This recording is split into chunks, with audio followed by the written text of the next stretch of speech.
Bom dia, gente. Esse aqui é o nosso Bom curso de dia, professor. Introdução Web Semântica, né? E eu gosto primeiro de me apresentar. Eu sou Dilvan de Abreu Moreira, eu sou baiano de Salvador, né? Eu sou engenheiro eletrônico, eu sou técnica eletrônica também pela Escola Técnica Federal da Bahia. Depois eu fiz engenharia elétrica na Universidade Federal da Bahia. Depois eu fiz mestrado em microeletrônica na Unicamp. E depois eu fiz doutorado em eletrônica na Universidade de Kent, em Canterbury, na Inglaterra, né? Lá eu trabalhei também com eletrônica. Aí por que eu estou aqui no curso de computação, né? Primeiro, a vida dá voltas. E segundo, todo esse curso que eu fiz de mestrado e doutorado em eletrônica foi, na verdade, em computação.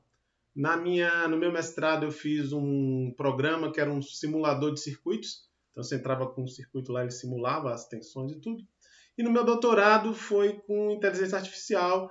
Eu fiz um gerador de layout. Ou seja, você entrava com um circuito e ele fazia o layout para uma máscara de circuito integrado, né? Então trabalhava com máscaras integradas, trabalhava na área de microeletrônica. E quando eu cheguei no Brasil, foi lá pelo fim da reserva de informática. Já tinha acabado, mas tinha acabado há pouco tempo. E a parte de microeletrônica no Brasil estava muito ruim. E eu acho que até hoje não se recuperou, né? E na época, né, eu já estava interessado em computação, né? Eu tinha programado muito. E surgiu essa oportunidade aqui na computação da USP. Eu fiz o concurso, passei. E depois de uns 2 anos, apareceu um novo concurso na engenharia elétrica aqui da USP. Mas daí eu decidi não fazer. Eu já estava 2 anos que eu estava ensinando aqui. Naquela época tinha um foco. Eu estava bem na área de eletrônica, né? Eu dava aula de fundamentos de eletricidade para o pessoal da computação. A gente tinha uns single board computers com os 80 e a gente fazia LED acender, LED apagar, né? Que era a parte de eletrônica que eu dava aqui, né? E acabei ficando por aqui. Em 2006 eu comecei a me interessar pela parte de eu comecei a interessar por web quando eu entrei aqui e depois eu comecei a me interessar na parte semântica, né? Eu tinha trabalhado com inteligência artificial e eu sempre fiquei nessa área, né? Na área de semântica. E aí em 2006 eu consegui um pós-doutorado nos Estados Unidos, na Universidade de Stanford. Na verdade, eu fui para lá porque esse era um dos pessoais, um dos grupos mais importantes da área de web semântica. Era o pessoal que fazia o Protégé. A gente vai ver o Protégé aqui no nosso curso, que é o editor de ontologias mais famoso que tem, sendo open source ou não, é o mais famoso que tem, é o Protégé. E chegando lá, eu descobri que eles trabalhavam, na verdade, na escola de medicina e não na computação. E eles trabalhavam bastante com a área biomédica, né? Na verdade, o curso não chama informática biomédica, o curso, na verdade, é bioinformática. Só que aqui no Brasil, quando você fala bioinformática, o pessoal só pensa em genes. Aí pergunta que gene você trabalha e tudo mais, que organismo. Não trabalho nada disso. Eu trabalho em outra área, eu trabalho com ontologias, né? Aí eu mudei, hoje em dia eu coloco informática biomédica, porque informática biomédica aqui no Brasil é a aplicação de computação na área biomédica, ou seja, na área de medicina, biologia e por aí vai. Nos 2 anos que eu fiquei lá, né, eu trabalhei. Eles me aceitaram como pós-doutorando, em vez de visiting scholar. E pós-doutorando eu era aluno, então eu podia pegar disciplina e tudo mais. Foi um período muito interessante. E depois que eu voltei, né? Bom, eu trabalhei lá com ontologias, OWL e por aí vai. Só que na área de bioinformática. Então, as ontologias, as aplicações eram na área de medicina e por aí vai. E eu gostei dessa área de atuação. E quando eu voltei para o Brasil, eu continuei na área de web semântica, trabalhando com OWL, muito com Java. O OWL tem muita biblioteca em Java para ele. Mas também na área biomédica. Na verdade, o que eles chamam de Life Sciences, ciências da vida. Então, hoje eu trabalho com medicina, com um pouco de biologia, um pouco de sustentabilidade também. Mas isso é o meu, digamos, o foco da ontologia. Na verdade, eu não me importo eu trabalharia em qualquer área, desde que fosse com ontologias, web semântica e tudo mais. A área não é tão importante assim para mim, mas a área de ciências da vida é uma área muito interessante. E aí é o que eu faço hoje, né? E eu queria saber um pouquinho sobre vocês, né? Eu já falei com alguns aqui que entrasse da aula, né? Esse curso é um curso que tem um espelho tem pós e graduação, né? Então é um curso misto. E eu já falei aí, são poucas pessoas, né? O Kleber, você falou pro pessoal, você já falou, quando a gente conversou aqui a segunda vez, você estava já com o pessoal aqui, né? Então o Kleber é de Catanduva e professor lá e faz doutorado aqui na área de redes, né? Isso, professor. Tem algum interesse específico de ontologias na área de redes? Não, o meu doutorado eu vou mexer com isso aí, professor. Quero fazer uma ontologia para ITS usando ISM. IDS é o quê? ITS é Intelligent Transport Systems. E o outro? Outra sigla? ISM é Interpretative Structural Modeling. Beleza. A Depois a gente Maria conversa. é aqui do Intermídia, né? E do Rudinei. E qual o interesse que vocês têm de ontologias? Então, na verdade, eu ainda estou fazendo aquele apanhado, né? Abrindo um pouco os horizontes e para pensar ainda no projeto. Ainda não tenho nada em vista, assim. Mas vai ser na área de ontologias? Vai ter alguma coisa com ontologia? Você acha? Talvez ajude. Eu acho que pode ajudar. Particularmente para as minhas aplicações, né? Que eu trabalho numa empresa, uma produtora de vídeo. Então, a gente quer desenvolver, oferecer algumas aplicações, né, para os clientes. E também na parte de pesquisa eu acho bem interessante. Então, assim... É uma área que tem evoluído bastante. Apesar do pessoal quando fala de inteligência artificial, o pessoal de Big Data ter roubado o campo praticamente, né? Eu sei essa briga, né? Quando você fala de inteligência artificial, é Big Data, é Machine Learning, não. Eu trabalho com a parte mais clássica, né, que é de ontologias, regras, que é uma área também bastante interessante. Eu nunca trabalhei com nenhum orientado do Rudinei. Eu trabalho com alguns orientados do Manzato, que eles usam ontologias para fazer... como é que eles trabalham com... Não é predição, sugerir coisas para o usuário, né? E eles usam ontologia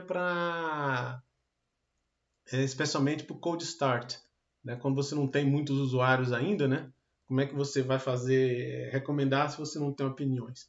E aí eles usam esse tipo eles usam ontologia. Pelo menos 2 orientados deles já trabalharam nessa área. Quem mais? Aí tinha um pessoal da Poly. É o William? Sou eu, Vinícius. Ó, o Vinícius. Você trabalha em que área, Vinícius? Então, hoje eu estou trabalhando num projeto de pesquisa, né, entre a USP e a Petrobras. E uma das frentes ali que a gente está tentando é desenvolver um sistema de question and answer, né, ali com a base de documentos da Petrobras. E aí a ideia é utilizar a ontologia para melhorar esse processo, fazer uma expansão de query, algo do tipo. Enfim, a gente ainda tem trabalhado muito porque o processo de question answer, a ideia era precisaria de uma base grande, né, de perguntas e respostas. Como é um domínio muito específico, não tem. Então, enfim, a gente está tentando utilizar aí, mas está vendo que é bem complicado, assim. É um tópico muito interessante, viu? Eu tenho um interesse.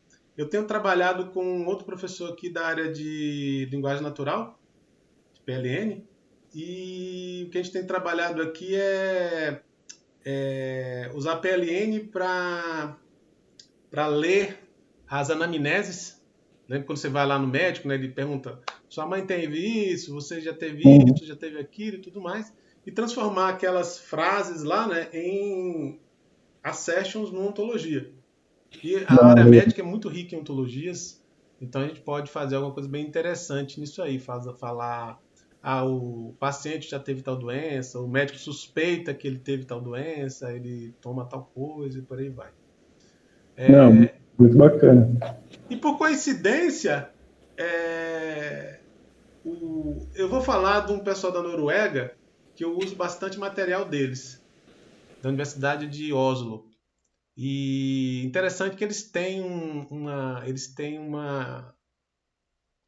alguma... Bom, Oslo é Noruega, tem muito petróleo, né? Mas eles têm uma colaboração com a Petrobras também. Porque uma vez eu entrei no site deles, tinha uma propaganda de mestrado com o doutorado, com viagem para o Brasil, e tinha plataforma de petróleo e tudo mais. Talvez o pessoal da Petrobras conheça eles. Mas, bom, aí no futuro a gente vê. Tem mais alguém de pós aqui? Bom, gente, o curso é o mesmo tanto para pós quanto para graduação.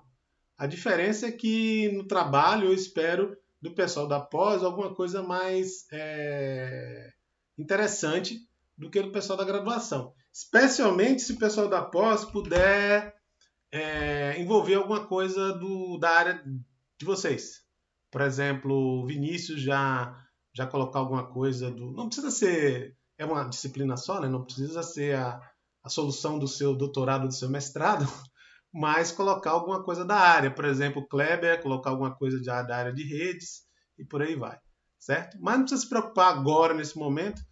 O curso vai começar, a gente vai conversar mais por isso. Deixa eu ver, como tem pouca gente aqui, tem 9, não é tão pouco assim. Espera aí. Ih, o mouse se perdeu aqui. Catanduva, Catanduva, São Carlos e São Paulo, né? E o Gabriel? Gabriel Garcia? Tá aí?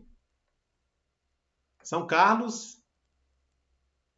BCC do São Carlos? Coloca o ano aí também.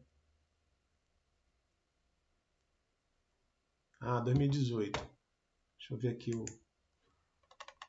Eita, não estou conseguindo chegar aqui. Deixa eu parar aqui a apresentação, aí eu posso enxergar todo mundo, fica mais fácil para mim. Aí... Eu vou pedir uma coisa para vocês, só hoje. Eu queria que vocês abrissem as câmeras, só para a gente ter uma ideia da cara de vocês. Nos outros dias não há necessidade. Quem quiser abrir, abre. Quem não quiser, não abre. Não tem problema nenhum. Mas só para eu ter uma ideia de quem vocês são. Então, se vocês puderem aí, o William, o Vitor, o Geraldo, o Felipe e o Gabriel abrir. Não tem problema nenhum. Se tiver sem câmera, não tem problema nenhum.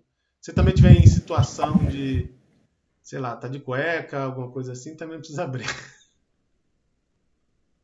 Então, professor, a próxima aula eu abro, pode ser? Tudo bem, não tem problema nenhum, não. O Gabriel já falou, São Carlos, o William? São Carlos também, é ICMC. Mas vocês são daqui? Eu sou de São Paulo. E o Gabriel é daqui também? Não, eu sou de Santa Rita, é uma cidade perto de São Carlos. Santa Rita do Passa Quatro. E o Vitor? Eu sou de São Carlos também. Na verdade, eu sou do BCC São Carlos, mas eu tô em São Paulo agora. Tô trabalhando aqui. E o Geraldo?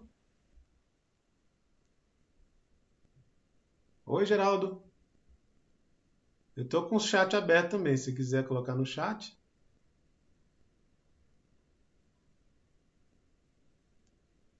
Bom, Felipe, então. O Geraldo falou que é de Goiás aqui no chat. Ah, que cidade de Goiás? Trindade. Mas é norte, sul?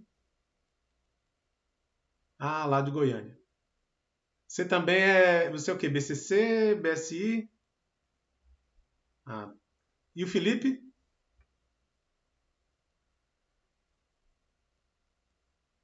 Ah, de Goiânia. Então não posso falar piada de Goiânia aqui, né? Brincadeira, gente. Você é BSI também?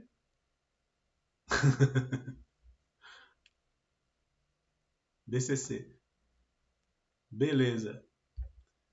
Eu falei, né? Eu sou de Salvador, sou baiano. Uma vez um aluno falou em sala de aula, né? No primeiro dia. Já falou uma piada de baiano, bem no primeiro dia. Quando ele descobriu que eu era baiano, ficou meio sem jeito.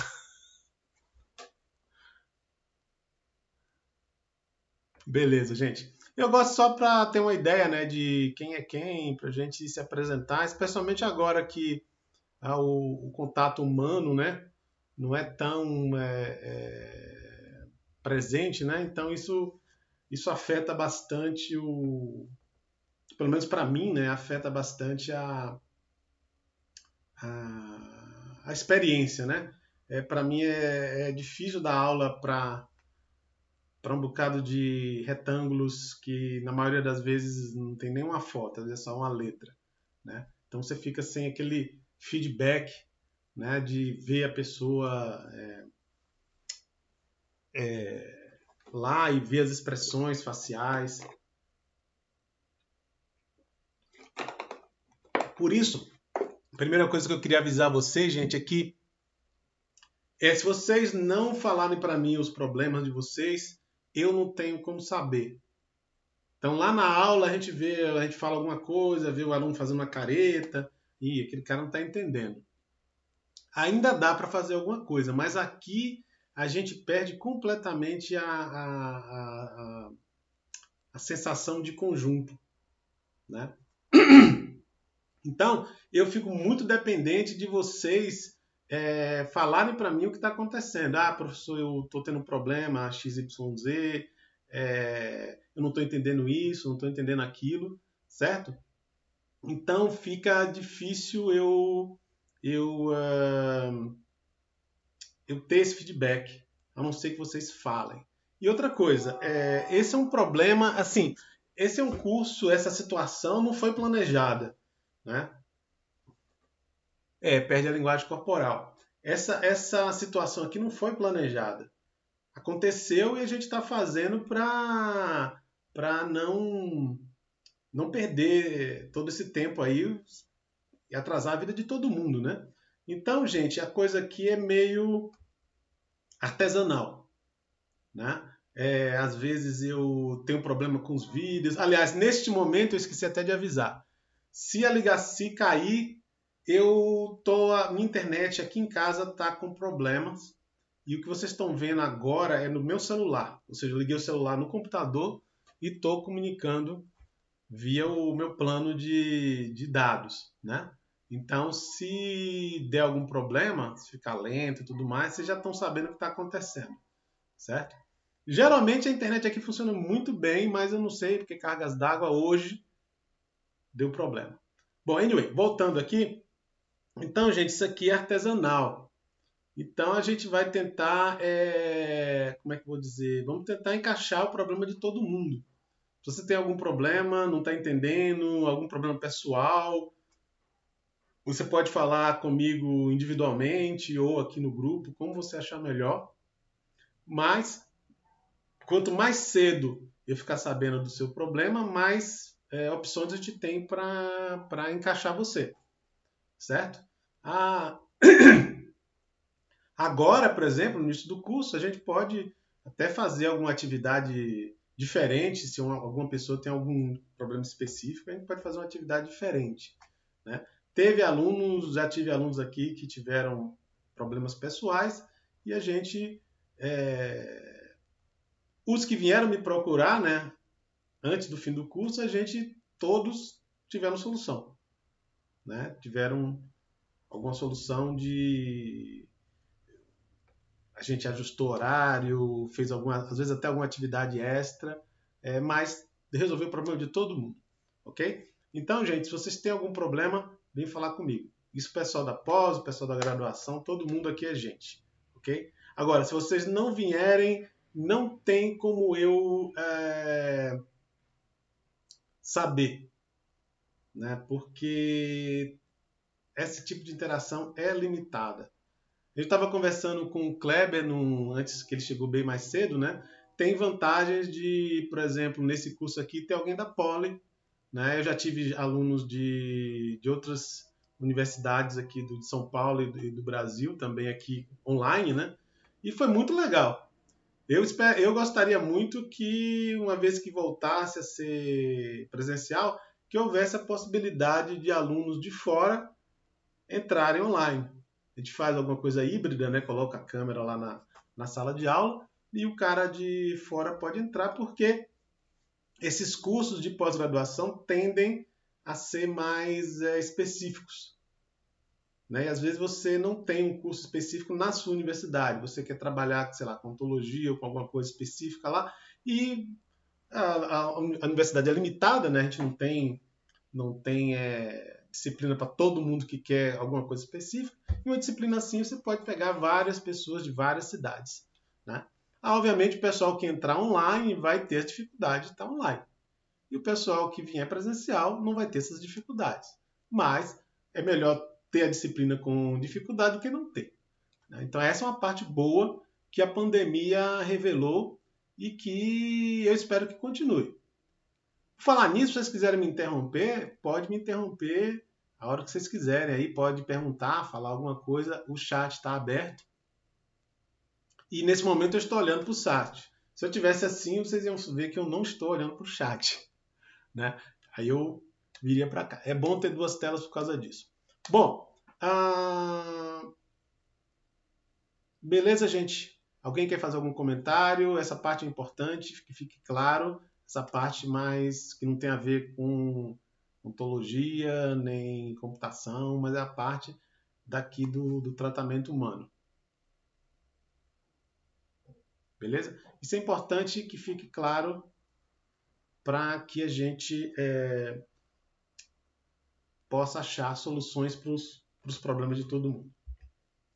Bom, agora que a gente conversou, a gente conheceu um pouquinho, né, pessoal. Deixa eu voltar para a apresentação, que às vezes até eu esqueço de colocar a apresentação e começo a falar de coisas que está aqui na transparência e que ninguém está vendo. Demora um pouquinho, geralmente, para vocês. Então, aqui quem são vocês? Bom, isso aqui é um grande problema que a gente vai ter com vocês. O ano passado eu dei esse curso usando o Google Classroom. Não foi por opção, foi que quando começou a pandemia eu estava no Google Classroom. E não tinha como eu sair do Google Classroom no meio da pandemia. Dizer, gente, vamos para outra plataforma, né? E eu dei no Google Classroom. E o problema do Google Classroom é que ele ainda é um sistema muito novo, né? E ele não tem um suporte muito bom para automação de entrega de exercício, esse tipo de coisa. Então, o que eu estou tentando fazer esse semestre é cair fora dele. Então, eu estou usando... Eu vou colocar Na verdade, o Google Classroom, eu só usava ele para entrega de exercícios. Porque as aulas são gravadas no Google Meet. Eu coloco o link, então não depende do Classroom. E depois eu coloco no YouTube. Então a gente não precisa do Google Classroom para esse tipo de coisa, isso não tem nada a ver com ele. O que o Google Classroom eu uso é para entrega de exercícios, né? Só que esse não é o forte dele, infelizmente. E ele dá muito trabalho. Ele é muito manual. Por exemplo, eu vou usar agora o Moodle, que é o nosso e-disciplinas. E eu vou usar ele para entrega de exercícios. A gente vai ver isso à medida que o curso prossegue, né? Eu vou entregar exercício lá. Na verdade, eu estou tentando usar uma outra ferramenta, que é uma ferramenta específica. Eu não sei se vai dar certo para entrega de exercício. E caso não dê certo, eu vou fazer a entrega pelo Moodle. Do ponto de vista do Google Classroom, o Google Classroom é simplesmente, não sei se vocês já tiveram experiência com ele, ele é simplesmente um lugar para você deixar conteúdos e para você entregar materiais. Eu já usei o Moodle antes, eu tentei o Google Classroom simplesmente porque antes da pandemia o e-disciplinas estava muito ruim, ele era muito lento. Eu tinha um monitor que o monitor chegava para mim, professor, você espera até meia-noite porque ele só ia colocar as notas à meia-noite porque aí o sistema ficava mais usável. Aí tive que sair. Mas durante a pandemia, né, por razões óbvias, a USP investiu bastante grana no e-disciplinas e ele agora não está mais, ou pelo menos o que o pessoal me relatou, os outros professores, é que ele não está com problemas de velocidade, certo? Eu não uso o Tidia porque eu já sabia usar o Moodle, né? E quando o Tidia se tornou disponível, e eu acabei não trabalhando com o Tidia. Eu nem sei, na verdade, assim, se alguém me perguntar se o Tidia é melhor que o Moodle, eu não sei, certo? Bom, então a gente não vai usar o Classroom. Ok? Está aqui porque o semestre passado foi para lá. Uma vantagem de usar o Moodle, o e-disciplinas, é que você não precisava se cadastrar. Todo mundo que se matriculou foi cadastrado automaticamente. Eu tive uma dorzinha de cabeça para cadastrar o pessoal da pós, mas depois eu achei lá, porque na verdade ele criou duas turmas, uma para pós e uma para graduação. E aí eu tive que ir lá na documentação saber como é que eu unificava as duas turmas. Aí eu unifiquei e não está tendo problema, vocês não vão precisar se registrar no Google Classroom, ok? Esse livro aqui, né, é um livro que eu acho interessante para a disciplina. Vocês veem que ele tem um book site e tem também um lugar para você fazer o download dele. Ele é um livro que já está ficando um pouco velho, ele é de 2011, certo? A vantagem dele é que ele é um livro grossão e que ele fala bastante detalhes de muitas coisas. Não é um livro que eu recomendo para você abrir e ler o capítulo inteiro, mas é um livro que é interessante caso você precise se informar sobre um determinado tópico, ele tem essa possibilidade, né? Ele fala bastante sobre aquele tópico, certo? Mas não é um livro, ninguém precisa comprar nem nada, tá lá em PDF, né? É um livro assim eu acho mais um livro de referência. Durante o curso a gente vai ver outros materiais com links, então não se preocupem em termos de livro-texto. Então, às vezes cada assunto alguns têm links para textos específicos daquele assunto lá. Bom, isso aqui eu falo em todas as meus cursos. Os meus cursos são geralmente cursos de programação. Esse aqui é um curso que é meio a meio, né? Ele tem a parte de conhecimento, mas também vai ter uma parte de programação. E para cursos desse gênero, prática é muito importante, certo? Por quê? São coisas pequenas, digamos que você está aprendendo uma linguagem nova. O que eu vou falar aqui é simples. O que atrapalha é quando junta tudo numa coisa só. Por isso precisa de prática, né? E o conteúdo não é difícil. Vocês estão vendo o mouse, né? Aqui. Sim ou não, gente? Estão vendo o mouse? Tá compartilhando? Sim, sim. Tá. Eu tô falando aqui e às vezes o mouse não foi. Então, o conteúdo, ele não é difícil. Ele só é um bocado, uma porrada de coisas fáceis, tudo junto. Certo? Por isso que precisa da prática. Então, você precisa da prática para aprender os conceitos básicos e você precisa de prática para aplicar os conceitos corretamente. Especialmente quando a gente entrar em OWL, mundo aberto, mundo fechado, lógica de... Eu não vou entrar em lógica aqui a fundo, certo? Mas alguma lógica a gente vai ter que ver. E às vezes algumas coisas não são intuitivas, especialmente de mundo aberto e mundo fechado. Mundo aberto, mundo fechado é o que vocês estão acostumados com o banco de dados. Tudo que existe para saber no mundo está no banco de dados. Então, quando você faz uma aplicação de banco de dados, é isso que você vê, né?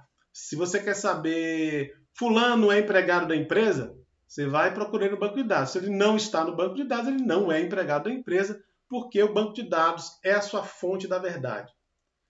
Na web não dá para ser assim, porque a web ela tem muita incerteza. Então a gente usa um mundo aberto. No mundo aberto, se você pergunta, o banco de dados não sabe tudo. Então, quando você pergunta, fulano é funcionário da empresa, ele procura no banco de dados. Se fulano não está, ele diz, eu não sei. Eu não posso afirmar que ele é, mas eu não posso afirmar que ele não é. Por quê? Porque você tem a lista das pessoas que você sabe que são funcionários da empresa. Então, pode ser que tenha algum funcionário da empresa que não está na lista.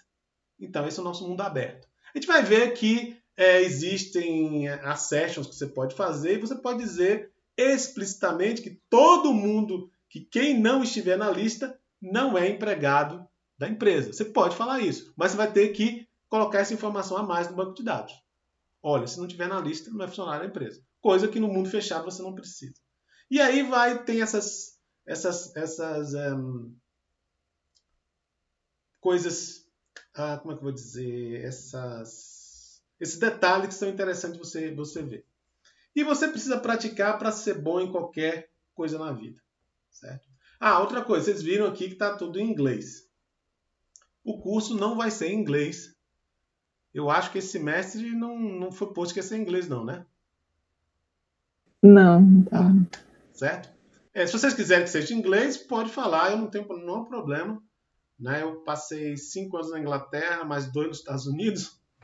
Então não tenho menor problema de dar o curso em inglês. Ok? Não sendo em chinês, tá bom. Como? Não sendo em chinês, tá bom. Let's keep it in Portuguese. Sure. Bom, então, gente, por que o material está todo em inglês? Computação é em inglês, não tem jeito, certo? Então, especialmente quando você começa a chegar, web semântica não seria uma coisa de ponta a ponta, mas não é o feijão do arroz que você vê todo dia. Então, os textos em português são poucos e de uma qualidade mais geral, sabe? Então, você precisa saber inglês aqui no curso. Professor, se eu não souber nada de inglês, se eu souber zero de inglês, eu recomendo fortemente que você tranque o curso e aprenda inglês. Porque hoje em computação, o cara não vai subir se não souber inglês. Certo? O inglês que a gente vai ver aqui é um inglês muito simples. Inclusive, é um inglês que você colocar no Google, ele traduz que é uma beleza. Certo? Por exemplo, alguns exercícios, aliás, todos os exercícios estão em inglês, mas se tiver alguma dúvida, eu já testei vários dos exercícios e traduzi eles automaticamente para português e não tive o menor problema. O tradutor do Google está muito bom. Bom, eu espero que vocês não precisem fazer isso, é claro. Agora, a necessidade do inglês é essa. Outra coisa importantíssima, mesmo que o curso não fosse um curso mais avançado, eu gosto de colocar todo o material em inglês, que eu prefiro que vocês aprendam os termos em inglês. Porque quando você vai fazer uma busca na web, procurar um paper, procurar alguma coisa, se não tiver, se você colocar o termo em português, muitas vezes você não acha nada. Ou acha muito pouca coisa. Né? Então, eu prefiro que você aprenda os termos em inglês. Especialmente tem umas traduções que são bem bem questionáveis por aí. Mas... É isso que eu ia comentar, né? Que às vezes o termo na tradução vira outra coisa, né? Viram umas coisas assim, especialmente PO, tem umas traduções de PO que eu... Anyway, mas então, gente, é por isso que todo o material vai estar em inglês. Os exercícios vocês podem entregar em inglês ou português. Eu não exijo que seja em inglês, não. Pode ser inglês, português, não tem problema nenhum. Bom, alguns conselhos, né? Não espere até o último minuto para perguntar, pedir ajuda. Porque quanto mais você não sabe, mais difícil é de você pegar. Certo? Eu tenho um curso de web que eu estou dando junto aqui, de desenvolvimento web, e às vezes tem aluno que, graças a Deus, é uma minoria, mas o cara entrega o front-end, o back-end e os dois não se comunicam. Porque o cara não sabe fazer. Aí eu chego, é tão simples, você não perguntou. Você me perguntou. Tem aluno que pergunta, não sabe, vem e pergunta. Aí eu sento meia hora com o aluno e eu faço com ele uma comunicação, né, cliente-servidor, servidor-cliente, e pronto, ele entrega o trabalho dele sem problemas. Isso se ele vier e perguntar com antecedência. Se ele chegar na véspera da entrega e disser para mim, professor, eu não sei comunicar, não tem o que eu possa fazer. Mas para os grupos, para os alunos que vêm antes, isso aí, meia hora de um a um e resolve o problema do aluno. Mas isso se você perguntar antes, especialmente agora na web, gente. Shit happens, certo? Esse é o colorário fundamental da computação. Isso vem da lei de Murphy. Se você não conhece a lei de Murphy, vá aprender, porque a lei de Murphy não é nada técnico, mas em computação ela se aplica em 100% dos casos. Ok? Então, shit happens. Então, gente, se prepare antes. Professor, não estou sem tempo. Pega 20 minutos para começar o seu exercício ou o seu trabalho. E aí você já vai ter uma ideia de o quão difícil vai ser você terminar. E mesmo que seja só 20 minutos, você vai ver lá, não, isso aqui vai dar trabalho, ou isso aqui não vai dar trabalho. E se alguma coisa ruim acontecer logo no início, você tem tempo suficiente para terminar e aprender. E não se sobrecarregue. Certo? Por quê? Porque essa disciplina, como todas as disciplinas que têm ligação com programação, elas são conjuntos de pequenas coisas fáceis. É quando você coloca todas essas coisas fáceis junto que o negócio dá problema.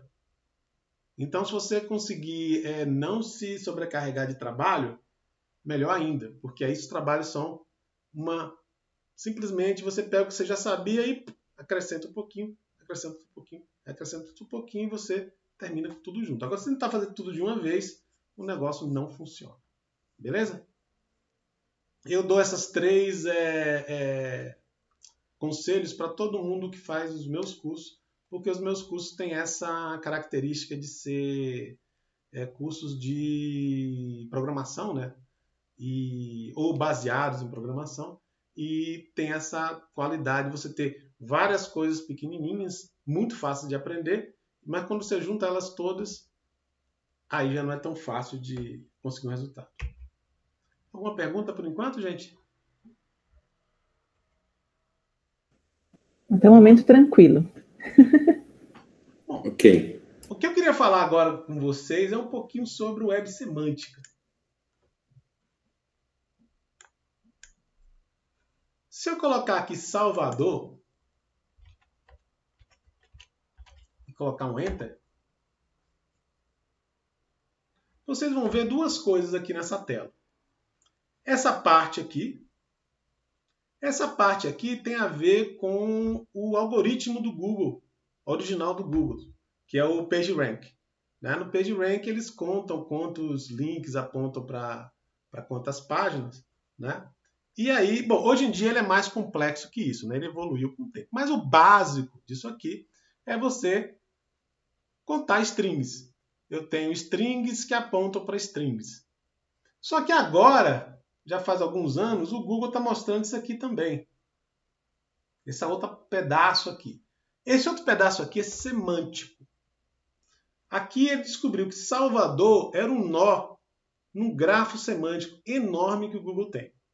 Ele disse, poxa, Salvador eu acho que o cara está interessado na cidade de Salvador. Então ele botou aqui essas informações, e essas informações são específicas de uma entidade chamada Salvador. Qual a diferença desse lado para esse lado?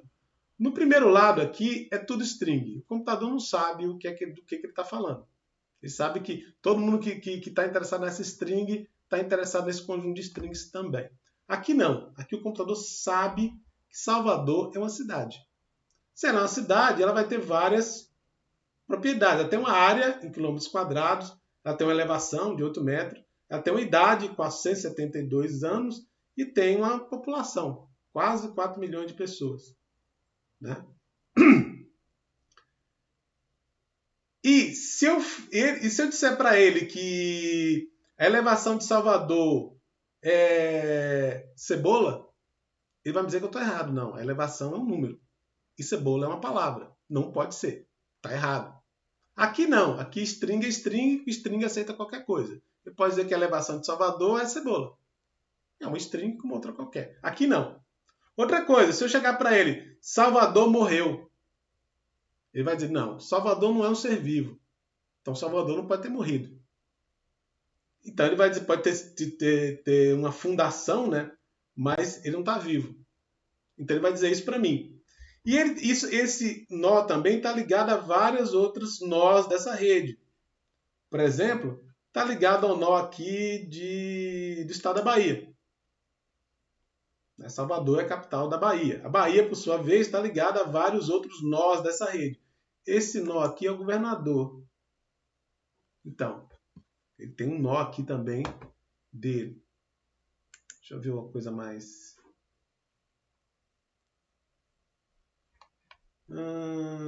E por aí vai. Por exemplo, outro nó que ele tem é a Universidade Federal do Sul da Bahia. É um nó dessa rede aqui. E ele vai estar ligado a vários, está no estado da Bahia e por aí vai. Isso aqui não é a totalidade da informação desse nó. Na verdade, se você quiser usar esse grafo, existe uma API. E nessa API, você pode navegar por esse grafo, por todos os nós desse grafo. Infelizmente, você não pode downloadar ele, fazer um download, porque a Google, obviamente, não quer que os concorrentes usem. E ele diz que tem informações aí que são proprietárias. Tem informações gerais e tem informações proprietárias. Quando a Google comprou a Freebase, que foi quem começou a fazer isso aqui, toda a informação da Freebase era open source. Essa informação eles doaram para a Wikidata. Então está toda lá na Wikidata. E daí em diante eles fecharam e acrescentaram outras informações. Você não tem acesso ao grafo inteiro, mas você pode navegar nele através da API. Isso aqui é web semântica. Aqui o computador sabe que isso aqui, por exemplo, é uma instituição. Uma instituição que tem um local específico, uma representação física. Ela, como é uma instituição, ela tem hora de abertura e hora de fechamento. E foi fundada e por aí vai. Pode editar agora? Bom, legal. Isso aqui serve também, ele botou aqui Salvador, mas ele viu que eu estava vindo aqui do Brasil, alguma coisa, e achou que cidade de Salvador seria melhor. Mas eu podia ter também Salvador Dali. Ops, está aqui embaixo.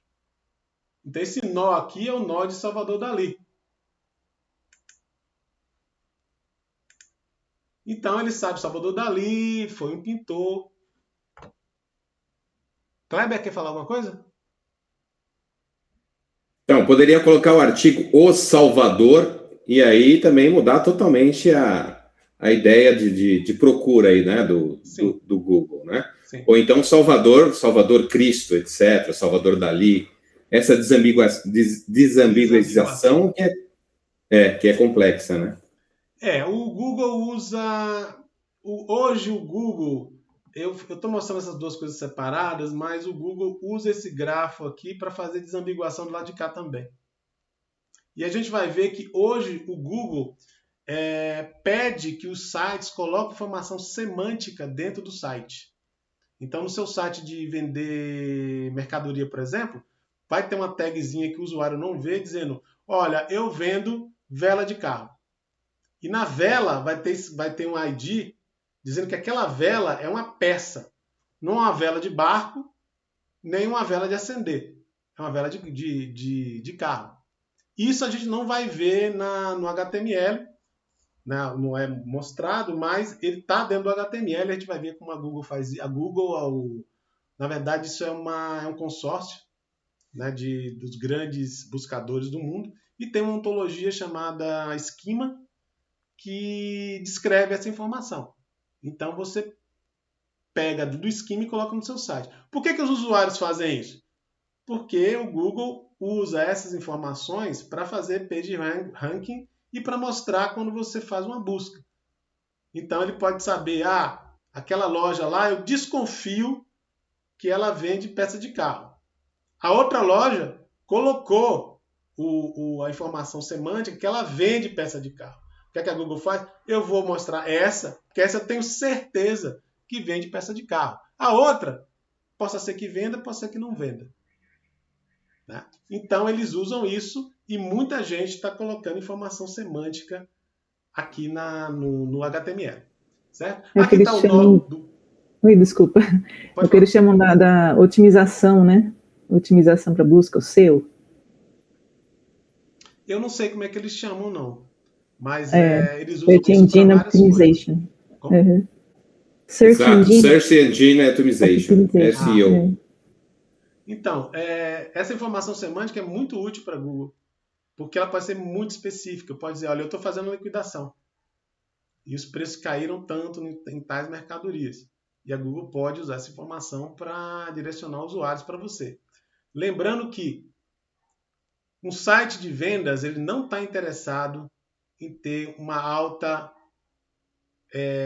uma porrada de gente indo nele. O que ele está interessado é que ter uma porrada de gente que quer comprar indo nele. Então ele não se interessa em trazer um bocado de gente que não está interessado naquilo. Para ele só vai estar perdendo recursos. Ele quer realmente trazer pessoas que querem comprar. Eu tenho um caso interessante. É um site de notícias de Rondônia. Aí, por acaso, na parte de curiosidades, eles colocaram a origem do bife à parmegiana. Essa palavra grudou no site deles. Agora eu sempre falo, olha, então tenta isso, tenta aquilo, mas está difícil. Certo? Então, com essa informação semântica, o Google pode direcionar os usuários para o site que realmente estão interessados naquilo que o site vende ou anuncia ou o que seja. Ok? E aqui, por exemplo, um nó do Salvador Dalí. Então, por exemplo, eu tenho que ele nasceu, que ele morreu, que ele é um pintor e por aí vai. Inclusive, se você disser para ele que o Salvador Dalí acabou de pintar um quadro novo, ele vai olhar e dizer, não, peraí, o Salvador Dalí já morreu. Se alguém morre, essa pessoa não pode continuar pintando quadros. Certo? Se ele disser que psicografou um quadro, aí tudo bem, mas que ele pintou um quadro, isso não é verdade. Né? E isso essa parte é a vantagem da semântica, de você ter semântica na informação. Porque você pode usar esse tipo de dado para você processar o que você tem. Por exemplo, num sistema semântico de operações, se você for dizer que o João fez uma cesárea, o sistema vai dizer, epa, peraí, o João é um homem e cesárea é uma operação que só pode ser feita em mulheres. E vai dar erro, ele vai dizer, não pode isso aqui e tudo mais. Vocês já viram no SUS que tem vários casos de homens com cesáreas, né? Múltiplas cesáreas e tudo mais. E isso numa arquitetura semântica, num banco de conhecimento semântico, isso se isso acontecer é porque o banco foi muito mal feito. Né? Mas se o banco foi razoavelmente bem feito, essas coisas não vão acontecer. Porque quando você fazer o reasoning, eu escrevi a informação, eu faço o reasoning, ele vai dar erro. Vai dizer, epa, isso aqui não pode. homem não pode ter cesárea. E por aí vai. Várias outras coisas que você pode fazer num banco de dados. Ah, professor, eu posso fazer isso num banco de dados relacional? Pode. Mas isso, em vez de estar na sua organização de dados, vai estar em um bocado de if em algum lugar, em algum programa que acrescenta coisas ao seu banco de dados. Isso não é generalizável. Eu não posso pegar essa informação, por exemplo, de um outro banco de conhecimento e colocar no meu. Aqui eu posso. Aqui eu posso ter um banco de informações, de conhecimento sobre medicina. E naquele banco vai ter várias restrições. Uma delas pode ser essa. Existem operações que são para mulheres, operações que são para homens e operações que são para ambos os sexos. E isso já vai estar lá. Quando eu trouxer para cá, eu já posso usar. Não é um conjunto de ifs num programa onde você não sabe o que você está fazendo. Quando a gente foi numa prefeitura falar sobre isso, tinha um sistema que eles estavam comprando. E ele fazia muito disso, né? Quando você colocava determinadas doenças, determinado exame, ele fazia esse tipo de... algumas dessas verificações. Mas isso era feito em Java, dentro de um if de um programa Java. É difícil de manter. E não só isso. Além de ser difícil do ponto de vista de código, é difícil do ponto de vista de gerenciamento. Geralmente essas informações são informações técnicas. Quem sabe disso é o médico. E aí, como é que você muda isso? Aí você tem duas pessoas aqui. Tem o médico e tem o programador. O programador não entende de medicina, o médico não entende de programação. Né? Se isso está numa ontologia, o médico entende de ontologia. Porque ontologia é uma coisa que é muito usada na medicina. Quem desenvolve as ontologias médicas são médicos, não são programadores. Eles entendem de ontologia. Então, eles são capazes de editar essa informação dentro do domínio deles e depois exportar isso. Aí o programador, né, importa esse conhecimento em OWL, por exemplo, para o programa dele. Então, os dois estão trabalhando nas suas áreas de conhecimento. Beleza? Eu gosto de falar disso aqui para o pessoal ver que não é uma coisa super específica, é uma coisa que já está sendo usada em vários locais. Eu tenho medo do dia que nesse nó aqui tiver todo mundo no mundo. Joãozinho da esquina, tem Joãozinho da esquina aqui, tem o que o Joãozinho gosta, o que ele não gosta. Vai ser um mundo interessante, viu? Mas aí o computador vai saber de tudo de você, né? De uma maneira que não é simplesmente uma string. Aí o negócio vai apertar. Interessante ou não, né? Interessante ou não. Interessante vai ser. Se vai ser bom ou ruim, aí já são outros 500. Certo? Então isso aqui é o que é o básico do conceito de ontologias. De ontologia, de web semântica. Ok? Alguma pergunta, gente?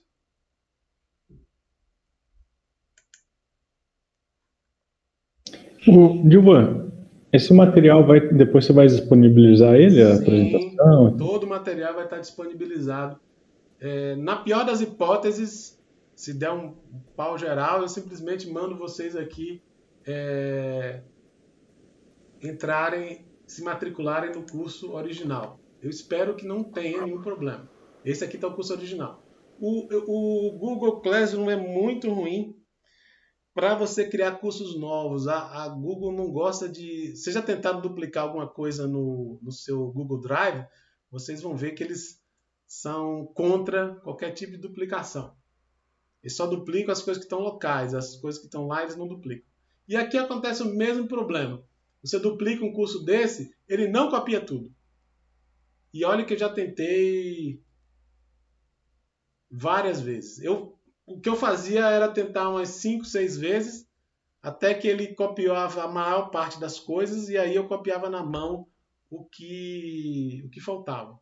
Né? Então ele tem esse problema de cópia que é terrível. É outro problema que ele tem, né? Bom, mas na pior das hipóteses, eu vou chegar aqui e vou falar para vocês se matricularem nesse curso. Eu espero que não chegue a isso. O curso de web, eu já comecei a fazer isso desde o semestre passado. Então, no curso de web, vamos lá. Eu já tenho esses sites aqui, que é simplesmente um site site web, né?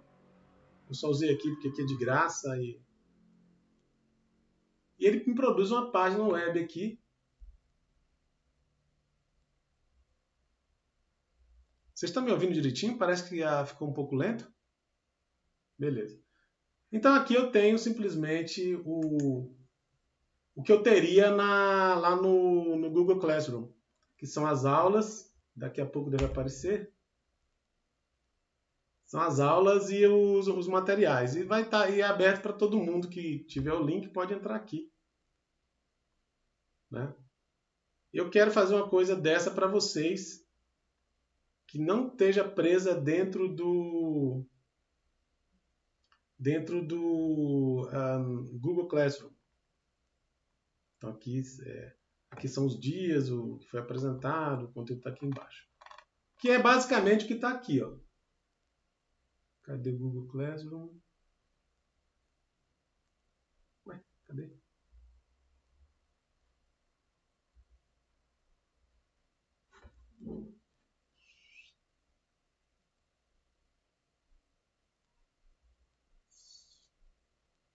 Fechei a janela.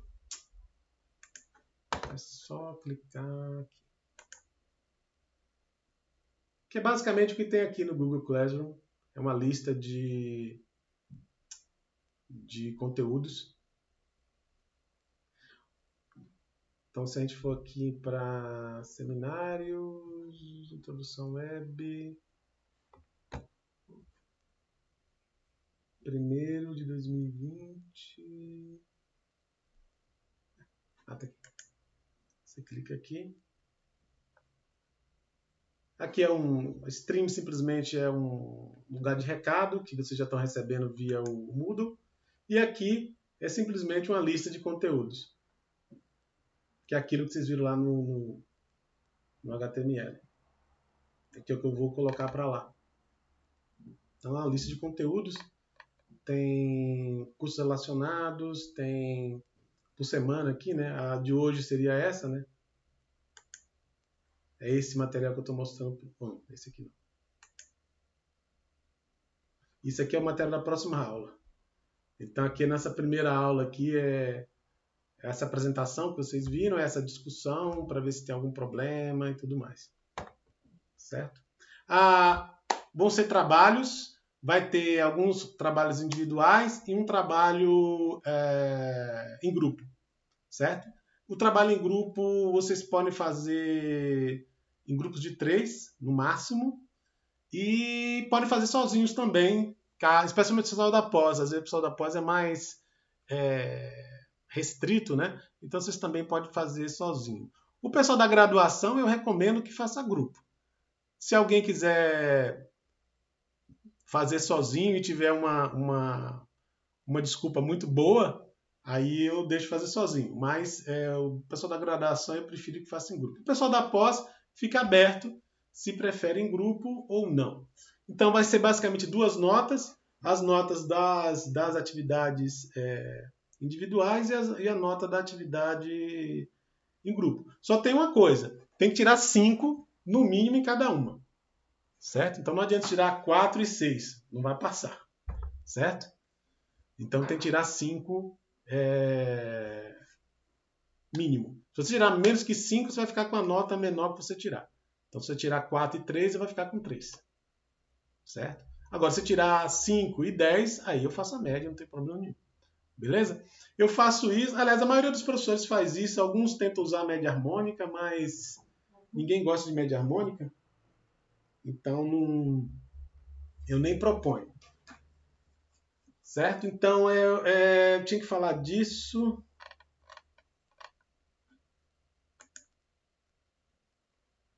Isso aqui é o sílabus. Sílabus é a descrição da disciplina. Vamos.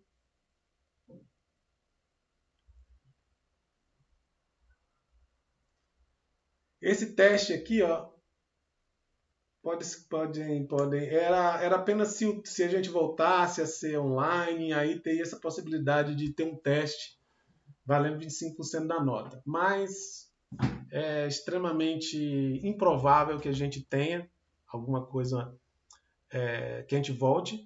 O que o pessoal está propondo é que a partir de outubro, quando todo mundo estiver vacinado, possa ser híbrido, ou seja, eu vou dar, se o professor quiser também, né? O professor vai dar aula em sala de aula e quem quiser assistir presencial vem e quem não quiser assistir presencial fica online mesmo. Então, esse semestre, o que pode acontecer é virar híbrido, mas voltar a ser assim, presencial não vai rolar. Então, na verdade, vai ser 50% da nota para o trabalho em grupo e 50% da nota para o trabalho individual. Eu dou crédito de participação para quem pergunta alguma coisa interessante, acha algum problema, né?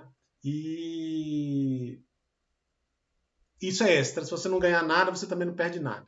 E ele é pouquinho aqui, 0,05, 0,01, porque isso é dado na nota final. Então, se você, por exemplo, tiver 10 créditos, você já pode ficar com 1 ponto a mais na nota final. Certo?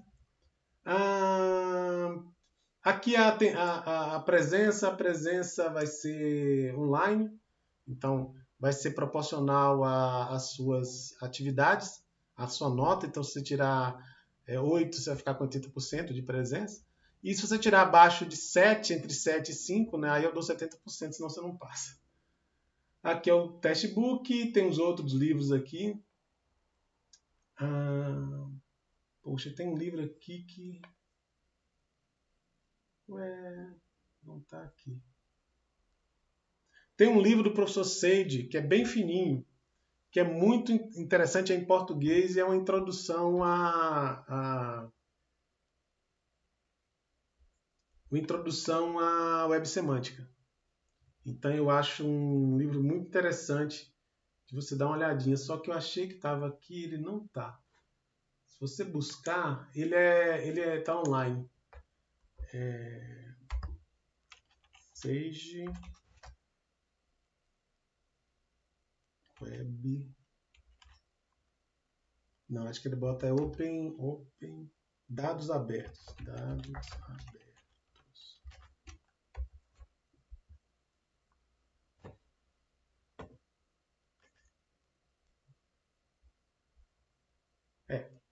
Esse livro aqui. Tem PDF.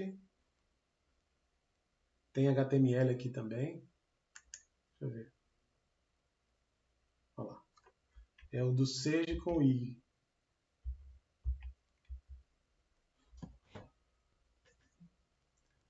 Pegou aí já? Então o Kleber já colocou o link aqui. Eu vou colocar o link lá no sílabus também.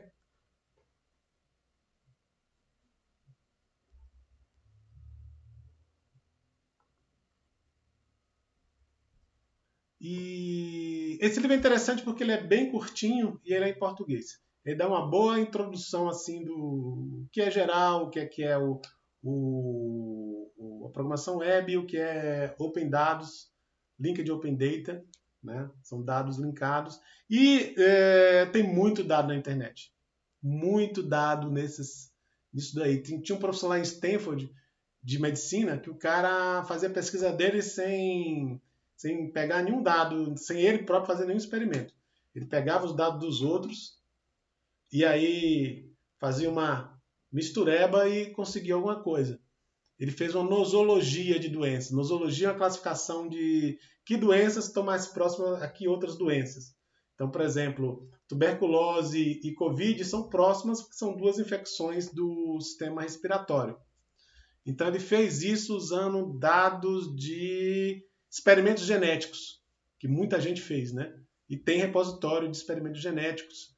E ele pegou tudo lá e comparou os genes e fez uma nosologia baseado em genética. Quem são as doenças que têm os mesmos perfis genéticos?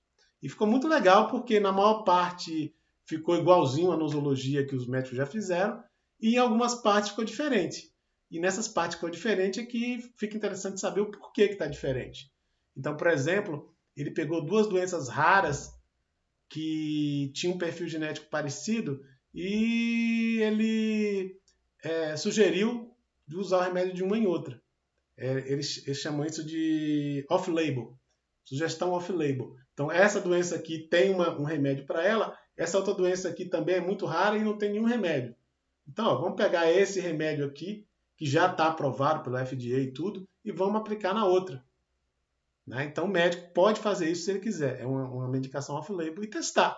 Quem sabe dá certo. Né? Como doenças muito raras, um problema é você não ter tanto remédio assim. Mas isso ele fez sem nenhum experimento. Ele só usou experimentos de outras pessoas que já estão na rede. Nesse repositório de Open Linked Data. Dados abertos conectados. Então é bastante interessante essa área nesse aspecto também. Bom, por aqui é só. O sílabus se alguém tiver alguma dúvida, alguma pergunta, a coisa aqui é simples, não é muito complicada. E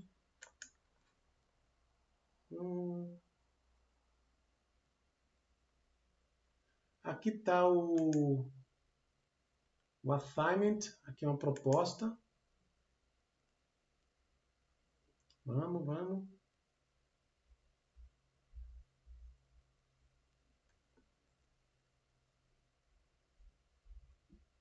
Bom, gente, para o projeto, eu geralmente peço projetos em 2 áreas. A primeira área é a área de linked data, ou seja, você pegar um dado que está em formato não linkado e transformar ele em formato linkado. Por exemplo, aqui eu tenho um exemplo que está aqui, é o dataset do GBIF. O GBIF é um repositório de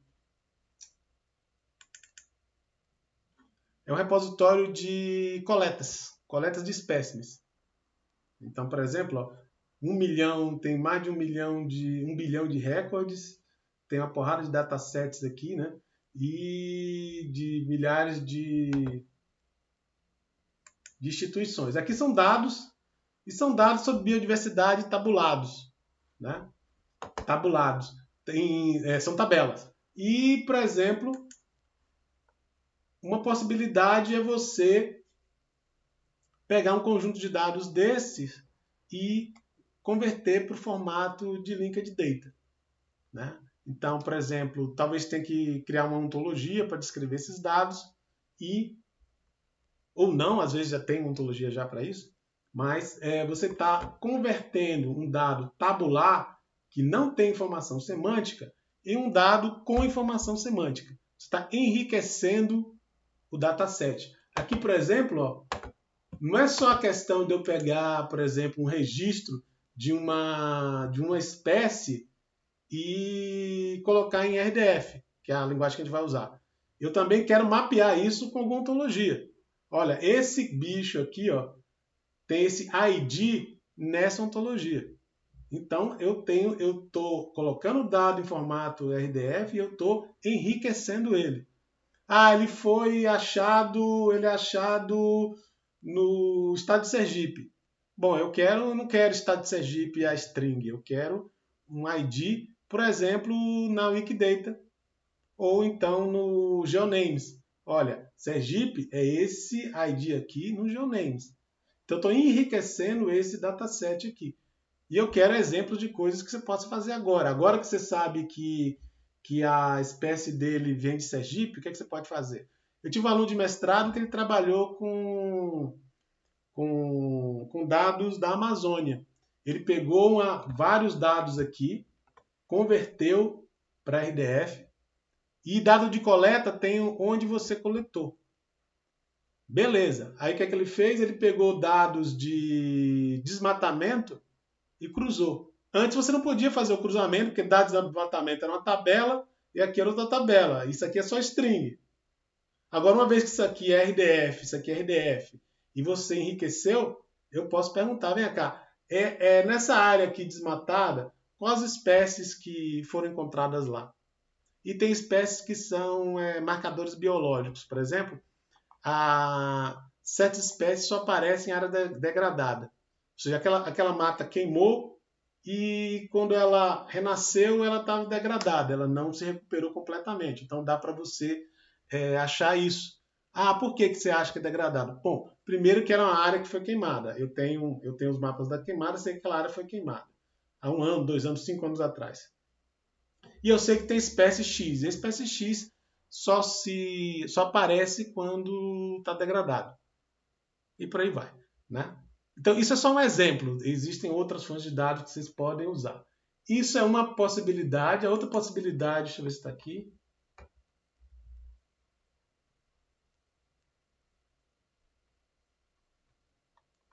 Bom, não está aqui nesse momento, mas é você criar a sua própria ontologia para alguma coisa, né? Aí você vai ter que conhecer um pouco de algum sistema. Por exemplo, redes aí. Eu não sei a ontologia, eu estou chutando, viu, Kleber?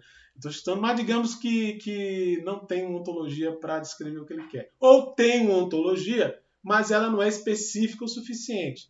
Então, Kleber vai escrever a ontologia dele, que herda dessa outra ontologia aqui, e ele explicita para o que ele quer, né? E aí ele pega alguns dados e faz alguns exemplos para mostrar que a ontologia dele realmente é capaz de mostrar esses dados.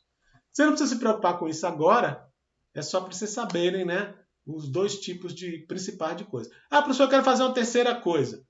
Proponha se envolve ontologia, beleza. Teve aluno que fez coisas com e-commerce, enriquecendo produtos para fazer comparação. Eu achei interessante. Ele arranjou umas listas de produtos e aí colocou informação semântica para fazer umas comparações lá de preço e por aí vai. Por exemplo, se você tem um produto, esse produto está registrado numa ontologia, isso aqui é uma margarina. Então eu posso comparar preços por categorias. Então eu digo, olha, na categoria de margarina, aquele cara lá tem o menor preço. Aquele supermercado lá tem o menor preço. É margarina XYZ. Eu posso fazer a comparação por... Isso é hierárquico? Não, margarina eu quero por laticínio. E aí você pode comparar preço entre laticínios, né? Então entre queijos e por aí vai. Certo? O cara fez isso e ficou interessante até.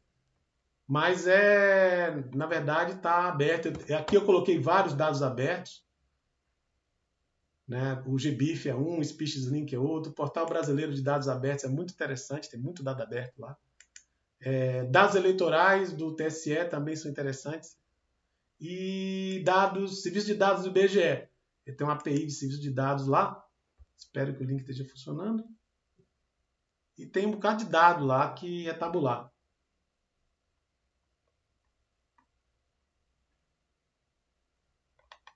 O IBGE é um site meio ruinzinho de navegação, viu, gente? Mas tem várias coisas interessantes. Malhas gráficas são interessantes, porque aí você pode... como hoje em dia a gente tem muita informação que é georreferenciada, então se você tem uma ontologia de coisas geográficas, é interessante. Por exemplo, se você tinha um site que tinha desmatamento, incêndio na Amazônia, né? Então você podia ver onde tinha tido incêndio, que área o incêndio era e que categoria ele foi, né? Isso é interessante para depois você fazer uma comparação com as coletas daquela área.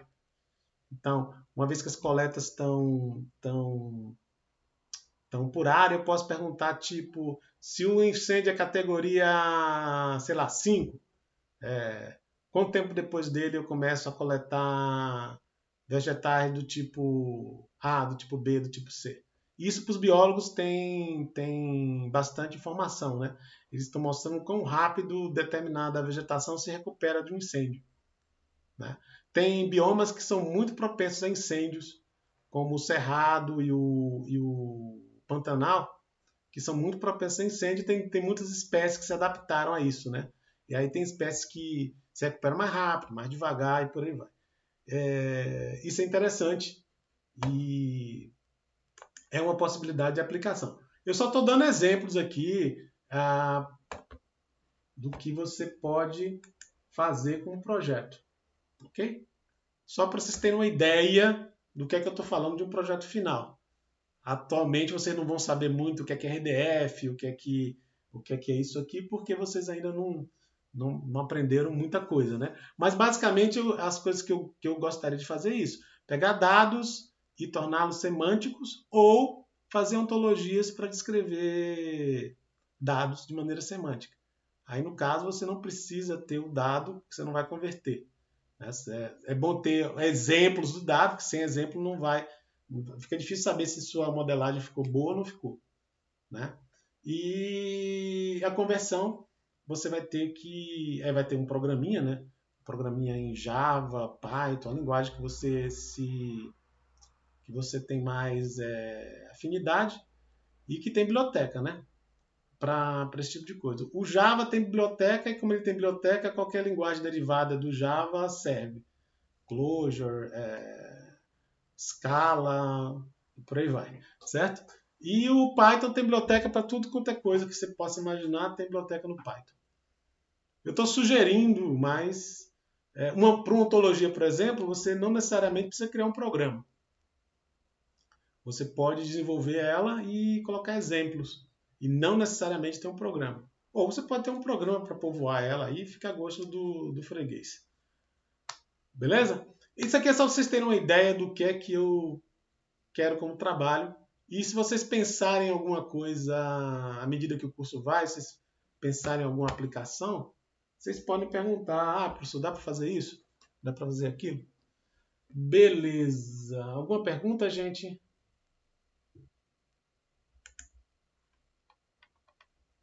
Eu acho que, do geral...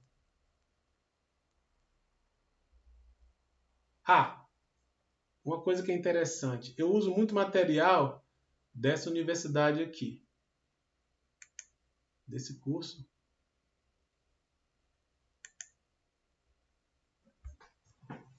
Na Universidade de Oslo. Eu também uso um pouquinho da Universidade de Leicester. Então aqui eles têm vários. Spring 2021. Deve ser a última. E é em inglês, né? Não é norueguês.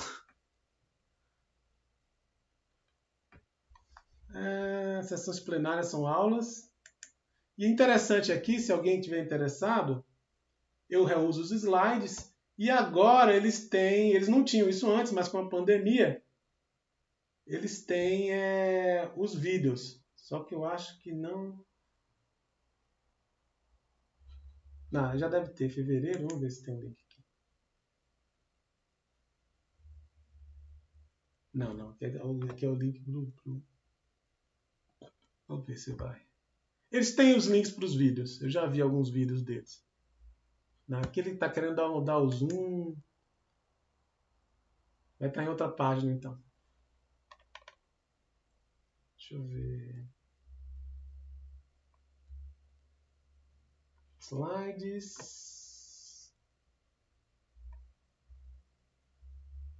Bom, mas está em algum lugar aqui eles têm. Eu gosto de usar, se alguém quiser ver a apresentação, algumas aulas são bem parecidas, algumas aulas são iguais, ou seja, eu uso exatamente o material, e algumas aulas eu pulo, porque eles geralmente, em algumas coisas, vão muito a fundo na matemática, e é interessante, mas às vezes eu acho que eles vão a fundo demais.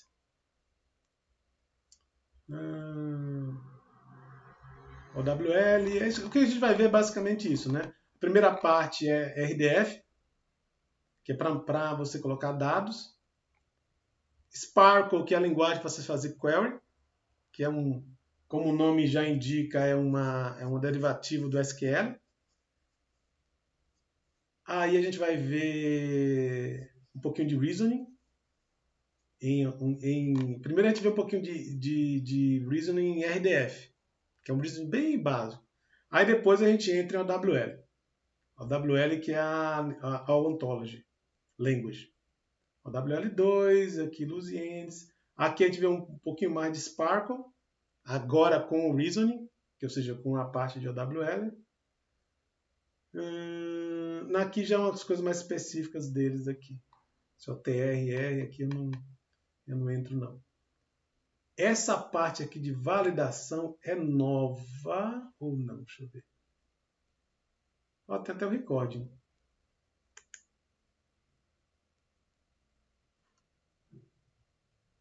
Tem uma parte de validação que é... essa mesmo aqui. Essa aqui é novo.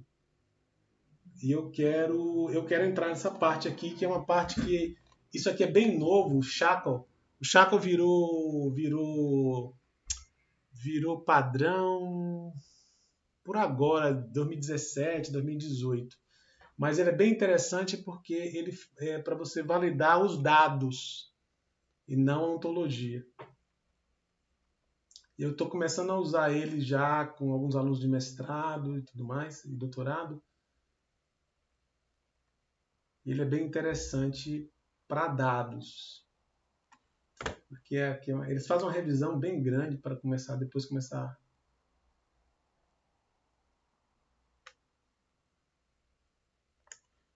Aí tem até um livro novo, esse livro eu não tinha visto ainda. Anyway. Essa é uma parte nova. Eu espero que, se tudo correr bem, a gente entre nela, porque eu acho bem interessante para quem vai trabalhar com dados. É bem interessante.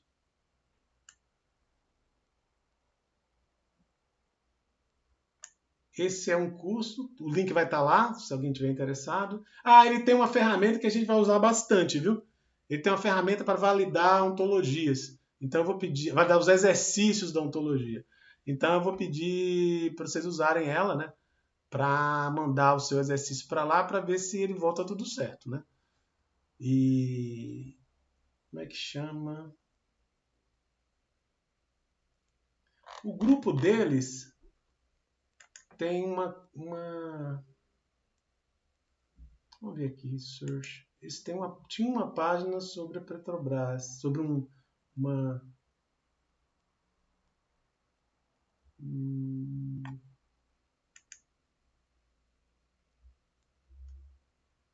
Não, esse é o Horizon.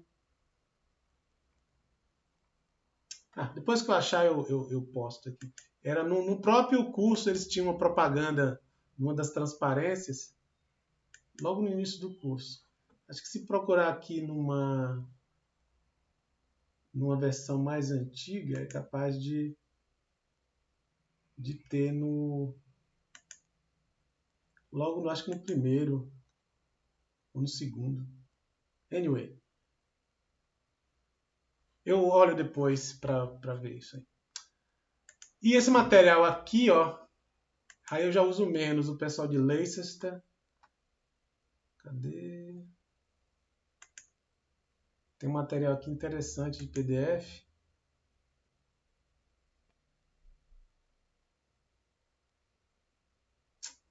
Tá lento o negócio. Esse eu uso menos, é só um material...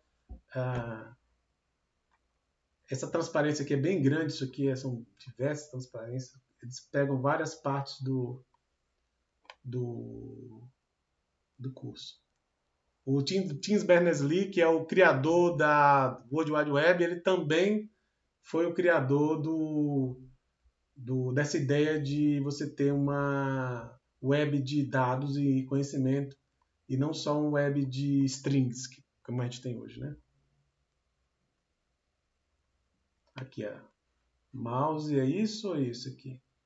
Paris Hilton é o hotel, o Hilton de Paris ou é a atriz? Bom,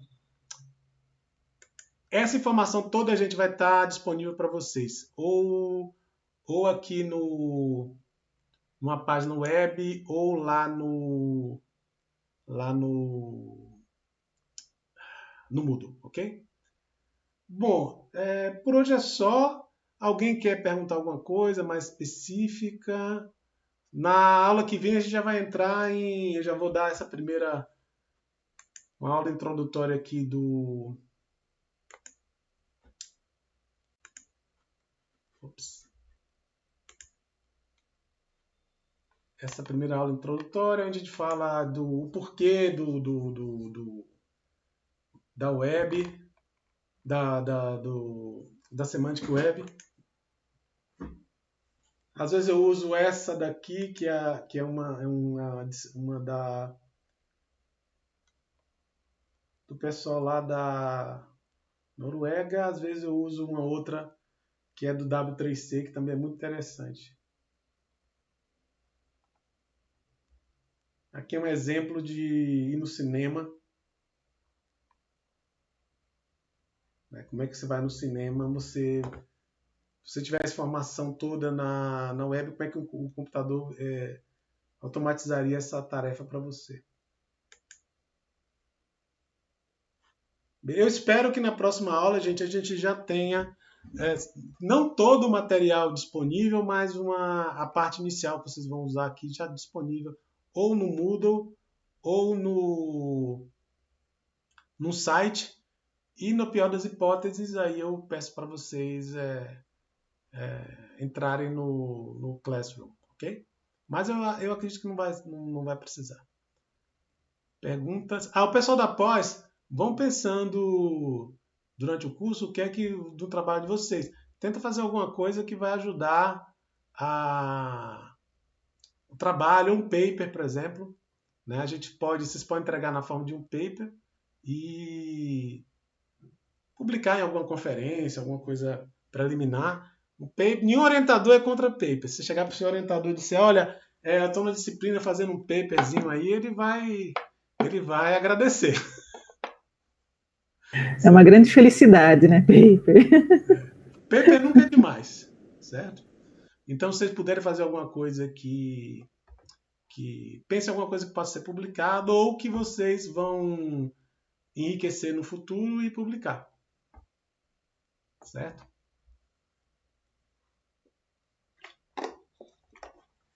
Se ninguém tem nenhuma pergunta,